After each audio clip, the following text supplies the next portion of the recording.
le rythme de l'évolution actuelle crée en effet à l'homme de la fin du XXe siècle des problèmes inattendus.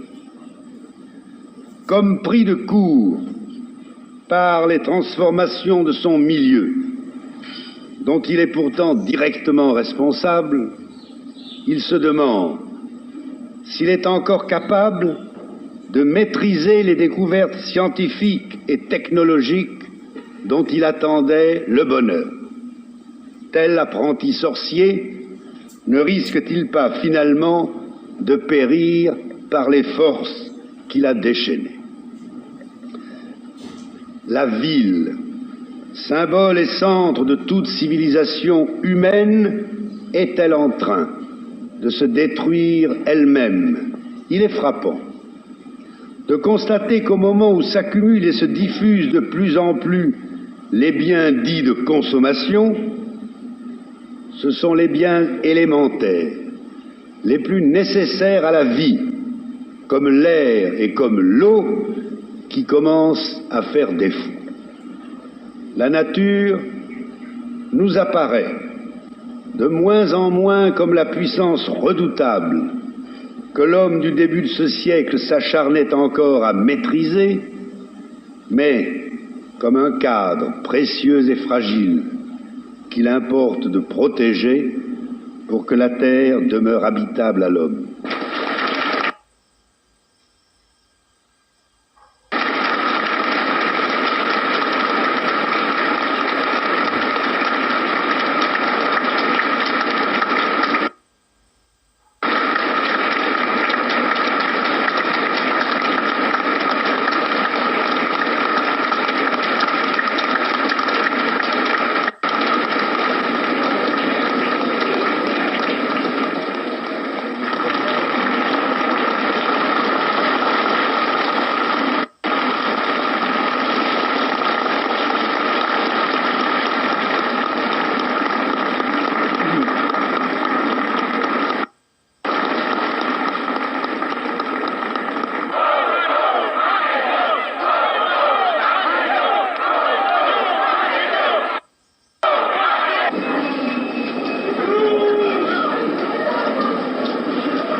Alors il y a eu évidemment quelques manifestations organisées avec soin pour pouvoir parvenir jusqu'à moi.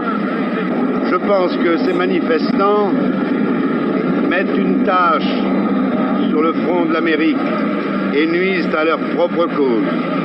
Mais ils ne nuiront pas à l'Amérique américaine qui est bien au-dessus de ces manifestations d'impolitesse. Goodbye. Thank you, Mr. President.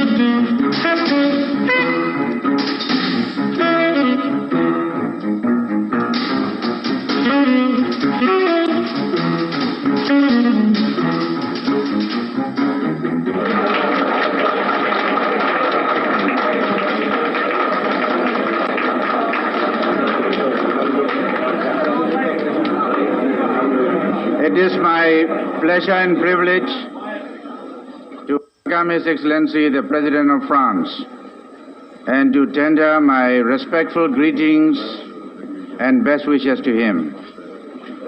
I wish the President and the government and people of France all the best. Je remercie Monsieur le Secrétaire général des Nations Unies. Je suis heureux de me trouver ici, dans l'immeuble de cette grande organisation internationale, dont la France attend beaucoup, dans le domaine en particulier qui est le sien par excellence, c'est-à-dire faire prévaloir partout la volonté de paix et l'effort en faveur des pays en voie de développement.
Ladies and gentlemen, the President of the United States of America, Miss Patricia Nixon, the President of the Republic of France and Madame Pompidou.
When I learned that the President and Madame Pompidou were coming to the United States, I wanted them to see our country, the United States, as a President of the United States saw it.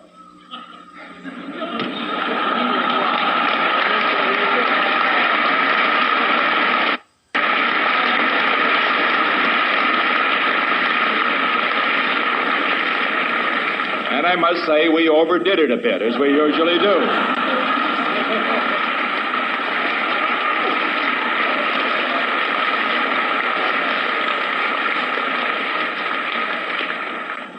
Ladies and gentlemen, in the 190-year history of this country, the Vice President of the United States has often substituted for the President, and I'm an expert on that. I have done it.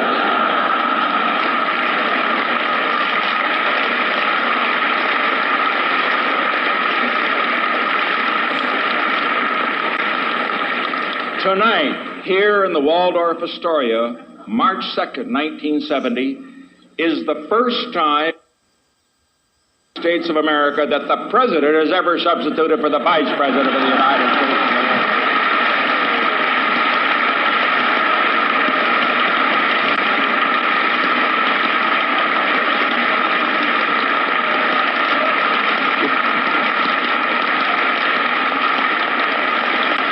Thank you.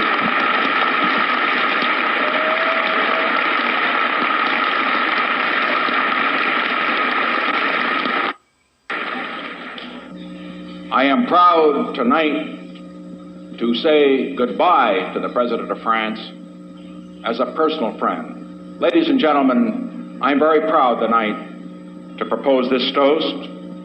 I wish I could speak the language better, but at least I can say, Vive la France, vive le Président Pompidou. Let's raise our glasses to the President of France. Vive la France.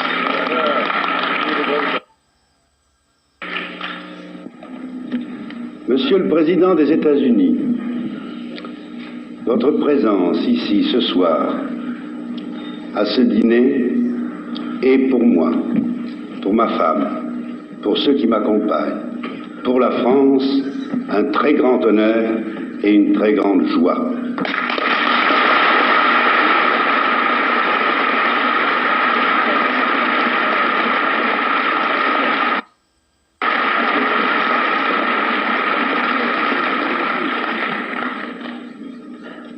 D'autant plus les sujets que l'on discute à l'heure actuelle, quelquefois bruyamment, nous en avons parlé, que nos politiques ne sont pas exactement les mêmes et que par conséquent, ce que veut dire votre venue à ce dîner, ce n'est pas une prise de position sur tel ou tel problème particulier, c'est la volonté de manifester aux yeux de tous que la France et les États-Unis sont et resteront envers et contre tout des alliés et des amis.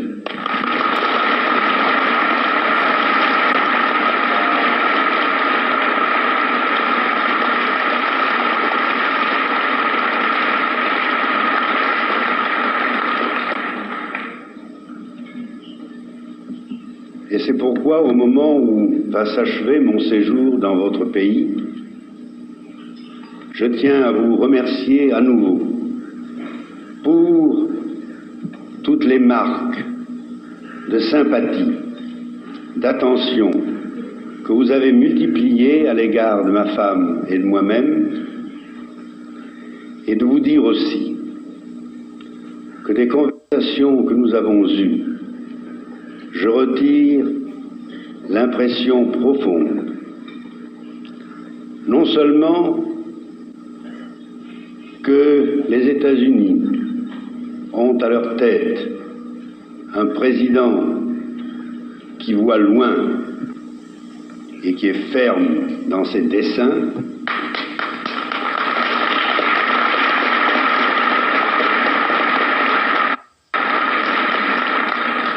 mais j'ose le dire, un président avec lequel je me suis senti en communion de tempérament.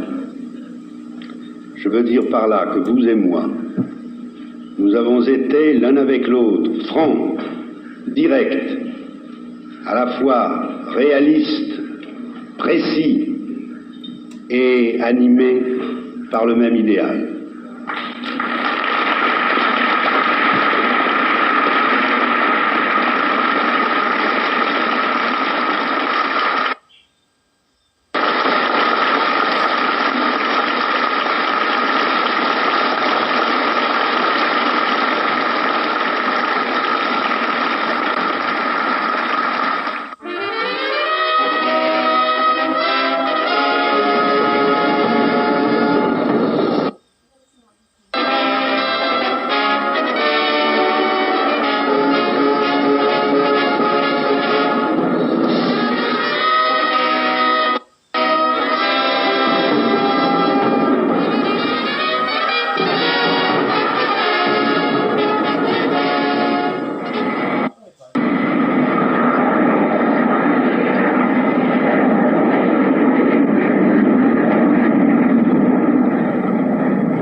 Au revoir.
bien, au cours de cette édition, nous vous dirons deux mots. Dernier épisode du printemps de Prague. Nous évoquerons le retour en Grande-Bretagne du Premier ministre, M. Harold Wilson, après les 48 heures qu'il vient à Washington. Nous ferons le point de la situation à Nanterre, où les examens de deuxième année de droit civil n'ont pas eu lieu ce matin. Nous vous parlerons de la situation dans les compagnies aériennes, une affaire que nous suivons, vous le savez déjà, depuis quelques jours. Jean-Pierre Kittard, tout d'abord, la Tchécoslovaquie. Eh bien, c'est une nouvelle épuration qui marque en fait la fin officielle du printemps de Prague. Après Joseph Smerkovski et Alexander Dubček, M. Cerny quitte à son tour les instances dirigeantes du parti et du gouvernement tchécoslovaque. Il est remplacé au poste de Premier ministre par M. Strugal. M. Strugal est à gauche sur cette photo et M. Cerny, l'ancien Premier ministre, est à droite. D'autres personnalités du printemps de Prague disparaissent également de la scène politique.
Tizot. Bonjour. D'abord. Je suis très heureuse, Henri Tizot, de revenir à la télévision et de vous y accueillir en tout premier. On m'a dit, on dit tellement de choses, on m'a dit que j'ai inconsciemment beaucoup de mal en quittant la télévision, pour une raison bien simple, mais je crois que vous allez pouvoir nous l'expliquer mieux que personne, et je vous demande de le faire.